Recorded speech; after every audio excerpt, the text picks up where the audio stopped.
பூஞ்சோலை மாணவர்கள் அனைவருக்கும் வணக்கம். இன்னைக்கு 14 டிசம்பர் 2025 ஞாயிற்றுக்கிழமைக்குரிய நியூஸ் பேப்பர் வந்து பார்க்க போகிறோம்ப்பா. ஸோ ஹெட்லைன் என்ன அப்படின்னு சொல்லி பார்த்தீங்க அப்படின்னா இங்கே இருக்குது ஹெட்லைன். ரைட், கேரள உள்ளாட்சி தேர்தல் காங்கிரஸ் கூட்டணி அமோகம் அப்படின்னு சொல்லி கொடுத்துருக்காங்க. ஆக்சுவலாக இதில் எக்ஸாம் பாயிண்ட் ஆஃப் வியூவில் அப்படின்னு சொல்லிட்டு எதுவுமே இல்லை. என்ன விஷயம் அப்படின்னா, ஃபார் த ஃபஸ்ட்டு டைம் 45 வருஷமாக தொடர்ச்சியாக கம்யூனிஸ்ட்டு அவங்க கையில் இருந்த ஆட்சி, அதாவது இடதுசாரிகள் கையில் இருந்த திருவனந்தபுரம், கேரளாவோட கேபிட்டல் திருவனந்தபுரம், ஃபஸ்ட்டு டைமாக பிஜேபி அவங்க கைப்பற்றிருக்காங்க. சரியா, தேசிய ஜனநாயக கூட்டணி கைப்பற்றிருக்காங்க. அப்போது கேரளாவோட கேபிட்டலில் மேயர் வந்து பார்த்தீங்கன்னா ஆப்போசிட் பார்ட்டி. சரிங்களா, அந்த ரூலிங் பார்ட்டிக்கு ஆப்போசிட் பார்ட்டியாக இருக்க போகிறாங்க. சரியாப்பா, ரைட், ஓகே. இதில் வேறு எக்ஸாம் பாயிண்ட் ஆஃப் வியூவில் அப்படின்னு சொல்லிட்டு எதுவும் இல்லை. நம்ம அடுத்தது பார்க்கலாம்.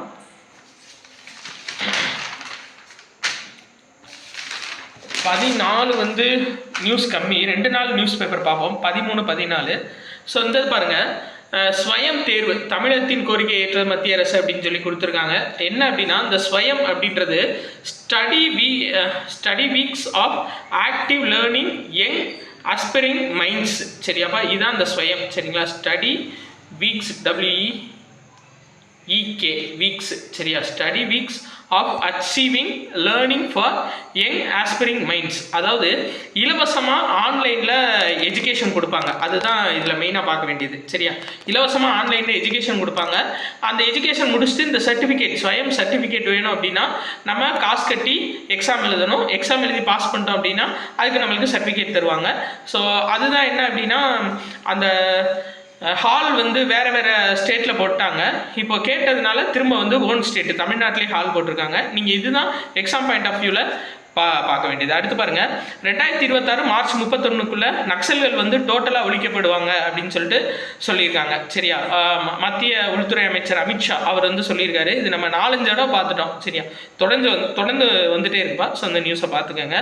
சத்தீஸ்கரில் பஸ்தர் பிராந்தியத்தில் பஸ்தர் ஒலிம்பிக் 2025 விளையாட்டு போட்டி நடந்திருக்கு. நீ நல்லா ஞாபகம் வச்சுக்கோங்க, பஸ்தர் ஒலிம்பிக்னே ஒன்று நடக்குதுப்பா. என்னன்னா, இந்த சத்தீஸ்கரில் பஸ்தர் அப்படின்ற பிராந்தியம் இருக்குது.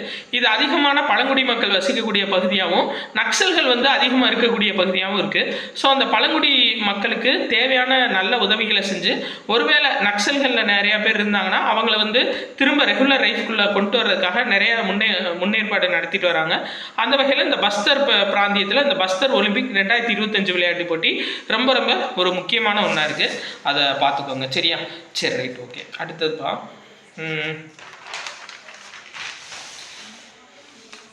இந்த இது சொல்லியிருக்காங்க. என்ன அப்படின்னா, பொருளாதார வளர்ச்சியில் தமிழ்நாடு முதலிடம் அப்படின்னு சொல்லிட்டு இந்த 2024-25 நிதியாண்டில் நம்மளோட ஜிடிபி, தமிழ்நாட்டோட ஜிடிபி எவ்வளோ அப்படின்னு சொல்லி பார்த்தீங்கன்னா 31.18 லட்சம் கோடிப்பா. ஞாபகம் வச்சுக்கோங்க. சரியா, அதே மாதிரி வளர்ச்சியை பொறுத்தவரை 16% தமிழ்நாடு முதலிடத்தில் இருக்குது.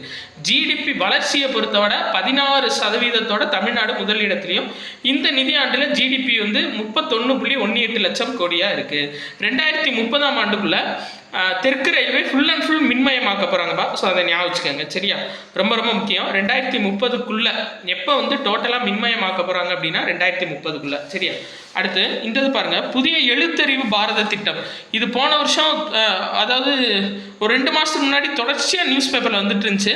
இப்போ 2 மாதம் கழிச்சு திரும்ப வந்திருக்கு. என்ன அப்படின்னு சொல்லி பார்த்தீங்கன்னா, அதாவது நம்ம இந்தியா ஃபுல்லாக 15 வயசுக்கு மேற்பட்டவங்க யாரும் கல்வி கற்காமல் இருந்தாங்கன்னா, 15 வயசுக்கு மேற்பட்டவங்க யாரும் கல்வி பயிலாமல் இருந்தாங்கன்னா அவங்களுக்கு அடிப்படை எழுத்தறிவை பயிற்றுவிக்கிறதுக்காக கொண்டு வரப்பட்டதான் இந்த புதிய பாரத எழுத்தறிவு திட்டம். சரியாப்பா, 15 வயசுக்கு மேற்பட்டவங்க யாரும் கல்வி இல்லாமல் இருந்தாங்கன்னா அவங்களுக்காக கொண்டு வரப்பட்டது இந்த புதிய பாரத எழுத்தறிவு திட்டம். 2027ஆம் ஆண்டுக்குள்ள 5 கோடி பேருக்கு கல்வி கற்பிக்க இலக்கு நிர்ணயிச்சிருக்காங்கப்பா. ஸோ ஞாபகம் வச்சுக்கோங்க, 2027க்குள்ள 5 கோடி பேருக்கு கல்வி கற்பிக்க இலக்கு நிர்ணயம் பண்ணியிருக்காங்க. சராசரியாக 200 மணி நேரம் கற்பித்தல் ஒரு வருடத்துக்கு பிளான் பண்ணியிருக்காங்க. சரி, ரைட், ஓகே. இந்த வருடம் வந்து ரொம்ப முக்கியம், அதை நீங்கள் ஞாபகம் வச்சுக்கோங்க. வேற இந்ததுப்பா, புதிய தலைமை தகவல் ஆணையர், சென்ட்ரல் இன்ஃபர்மேஷன் கமிஷனோட தலைவராக யாரை தேர்ந்தெடுத்திருக்காங்க அப்படின்னா, புதிய தலைமை தகவல் ஆணையராக முன்னாள் ஐஏஎஸ் அதிகாரி ராஜ்குமார் கோயல் அவர் தேர்வு செய்யப்பட்டிருக்காருப்பா, ஞாபகம் வச்சுக்கோங்க. இவருக்கு பதவி பிரமாணம் செஞ்சு வச்சது யாருன்னா குடியரசுத் தலைவர். இது ரொம்ப முக்கியம். இங்கே பாருங்கள், மத்திய தலைமை தகவல் ஆணையருக்கு பதவி பிரமாணம் செஞ்சு வைக்கிறவர் யாருன்னா குடியரசுத் தலைவர்ப்பா. இப்போ வந்து யார் இருக்கார் அப்படின்னு சொல்லி பார்த்தீங்கன்னா ஐஏஎஸ் அதிகாரி ராஜ்குமார் கோயல். ஆக்சுவலாக அந்த தகவல் ஆணையத்தில் ஒரு தலைமை தகவல் ஆணையரும் 10 தலைமை ஆணையர்களும் இருப்பாங்க. சரியா? அதனால இது ஒரு முக்கியமான பாயிண்ட்டு. அடுத்து இந்த தாய்லாந்து கம்போடியா மோதல் வந்து ரொம்ப வலுத்துக்கிட்டே வருதுப்பா. அதனால அவங்க பிரதமர் பேர் மட்டும் ஞாபகம் வச்சுக்கோங்க. தாய்லாந்து பிரதமர் பேர் அனுதின் சார்வி ராகுல். சரியா? சார்வி ராகுல். சரியா? தாய்லாந்து பிரதமர் அனுதின் சார்வி ராகுல். கம்போடியா அதிபர் பேர் ஹன் மானெட். சரியா? ஹன் மானெட். அவ்வளோதான். அடுத்து இந்த இதில் பாருங்கள், கிழக்கு ஆப்பிரிக்க நாடுகள் கூட்டமைப்பு அப்படின்னு சொல்லுவாங்க, இகாட் அப்படின்னு சொல்லுவாங்க. 1996 உருவாக்கப்பட்டது. இதில் வந்து எத்தியோப்பியா, கென்யா, சோமாலியா, தெற்கு சூடான், உகாண்டா, ஜிபூட்டி, இந்த மாதிரி மொத்தம் 8 நாடுகள் இருக்குது. இதில் வந்து பார்த்தீங்க அப்படின்னா எரித்ரியா இந்த நாடு வந்து விலகிட்டாங்க கிழக்கு ஆப்பிரிக்க நாடுகள் கூட்டமைப்புலேருந்து. ஸோ இது கேட்கலாம். சரியா? கிழக்கு ஆப்பிரிக்க கூட்டமைப்புலேருந்து இப்போ ரீசெண்டாக விலகின நாடு எதுன்னு கேட்பாங்க. எரித்ரியா நாடு விலகிருக்குப்பா. இது சர்வதேச அளவு நியூஸில் அது ரொம்ப கவனமாக பார்க்கப்படுது. இதில் வந்து இந்த ஒடிசா மாஸ்டர்ஸ் இதெல்லாம் நம்மளுக்கு தேவையில்லப்பா. முக்கியமான நியூஸ் இருந்தால் மட்டும் பார்த்துக்கலாம் நம்ம இதை பொறுத்தவரை, ஸ்போர்ட்ஸை பொறுத்தவரை. ஏன்னா ரொம்ப மனப்பாடம் பண்ண வேணாம். அடுத்து இந்தது மெஸ்ஸி வர்றப்ப ஒரு மிகப்பெரிய குழப்பத்தில் முடிஞ்சிருச்சு. இது மைதானம் பேர் மட்டும் பார்த்து வச்சுக்கோங்க. சால்ட் லேக் மைதானம் எங்கே இருக்குது அப்படின்னா கொல்கத்தாவில் இருக்குப்பா. சரியா? இது முடிஞ்சு. ஸோ அடுத்த நியூஸ் பேப்பர் பார்க்கலாம். அது வந்து பார்த்தீங்க அப்படின்னா நம்மளுக்கு நியூஸ் பேப்பர் வரலப்பா. அதனால நம்ம ஆன்லைனில் பார்த்து எடுத்தாச்சு அந்த நியூஸ் பேப்பர். 13 டிசம்பர். சரியா? அதாவது இந்த மக்கள் தொகை கணக்கெடுப்பை பற்றி கொடுத்துருக்காங்கப்பா. 2027 டிஜிட்டல் முறையில் மக்கள் தொகை கணக்கெடுப்பு நடக்க போகுது. இது தொடக்கம் வந்து 2026 செப்டம்பர்லேயே தொடங்க போகிறாங்கப்பா மக்கள் தொகை கணக்கெடுப்பு. இந்த செப்டம்பர் தொடங்குறது இந்த தடவை வந்து எல்லாமே சாதிவாரி கணக்கெடுப்பு தான் நடத்த போகிறாங்க. மெயினாக 2026 ஃபஸ்ட்டு வீடுகள் எத்தனை வீடுகள் இருக்குது அப்படின்னு சொல்லி கணக்கெடுப்பு நடத்திட்டு அதுக்கப்புறம் வந்துட்டு 2027 முழுமையான கணக்கெடுப்பு நடக்க போகுது. இது வந்து எத்தனாவது கணக்கெடுப்புன்னு பார்த்தீங்கன்னா 16வது மக்கள் தொகை கணக்கெடுப்பு. ஞாபகம் வச்சுக்கோங்க. இந்த கணக்கெடுப்புக்காக பதிவாளர் ஜெனரல் யார் அப்படின்னா ஸ்ரீ மிருத்யுஞ்சய் குமார் நாராயணன்பா. இவரையும் ஞாபகம் வச்சுக்கோங்க. அடுத்து பாருங்க, பெண் ஓட்டுநர் மற்றும் நடத்துனரால் இயக்கப்படும் பேருந்து சேவை சென்னையில் துவங்கப்பட உள்ளது. தமிழ்நாட்டில் ஃபுல் அண்ட் ஃபுல் பெண் ஓட்டுநர் மற்றும் பெண் நடத்துனர் மட்டும்தான் இருப்பாங்க. ஸோ அந்த பேருந்து சேவை எங்கே துவங்கப்பட போகுதுன்னா சென்னையில் துவங்கப்பட போகுது. இந்த நியூஸ் நம்ம தொடர்ச்சியாக பார்த்துட்டு வந்தோம் பார்த்தீங்களா, அந்த 3வது நியூஸு. இது நல்லா பார்த்து வச்சுக்கோங்கப்பா. 9 முதல் 14 வயது வரை உள்ள குழந்தைகளுக்கு கருப்பை வாய் புற்றுநோய் தடுப்பூசி செலுத்த போகிறாங்க. சரியா? அது வந்து HPVன்னு சொல்லுவாங்க, ஹியூமன் பாப்பிலோமா வைரஸ். ஸோ 9 முதல் 14 வயது வரை உள்ள குழந்தைகளுக்கு இலவச கருப்பை வாய் புற்றுநோய் தடுப்பூசி வந்து போட போகிறாங்க. சரி, அடுத்து பாருங்க, இந்தப்பா மெயினாக 2030க்குள்ள HIV பாதிப்பு இல்லாத தமிழ்நாட்டை மாற்ற போகிறாங்க. சரியா? ரைட். HIV பாதிப்பு இல்லாத மாநிலமாக தமிழ்நாட்டை மாற்ற போகிறது எப்போனா 2030.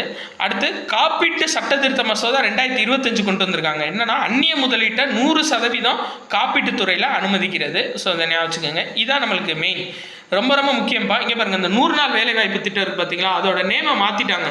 மகாத்மா காந்தி தேசிய ஊரக வேலைவாய்ப்பு திட்டம் இருந்துச்சு பார்த்தீங்களா, அது நேம் மாற்றிட்டாங்கப்பா. இனிமேல் பூஜ்ய பாபு கிராமப்புற வேலைவாய்ப்பு திட்டமாக ஞாபகம் வச்சுக்கோங்க.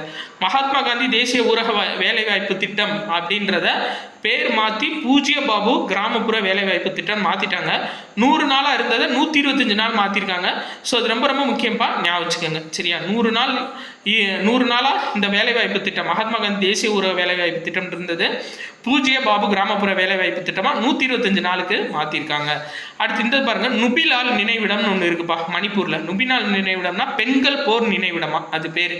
ஆக்சுவலாக 1939 ஆங்கிலேயர்களுக்கு எதிராக மணிப்பூரில் இருக்க பெண்கள் எல்லாம் சேர்ந்து ஒரு மிகப்பெரிய புரட்சி பண்ணியிருக்காங்க. அதனால அந்த இடத்துல வந்து அந்த ஸ்தூபி வச்சுருக்காங்க. சரி, அது பேர் என்னன்னா நுபிலால். இதுக்கு நம்மளோட குடியரசுத் தலைவர் திரௌபதி முர்மு அவங்க போய் மரியாதை செலுத்திட்டு வந்திருக்காங்க. நீங்கள் பேசிக்காக இது மட்டும் ஞாபகம் வச்சுக்கோங்க. நுபிலால் நினைவிடம் எங்கே இருக்குது அப்படின்னா மணிப்பூரில் இருக்குது.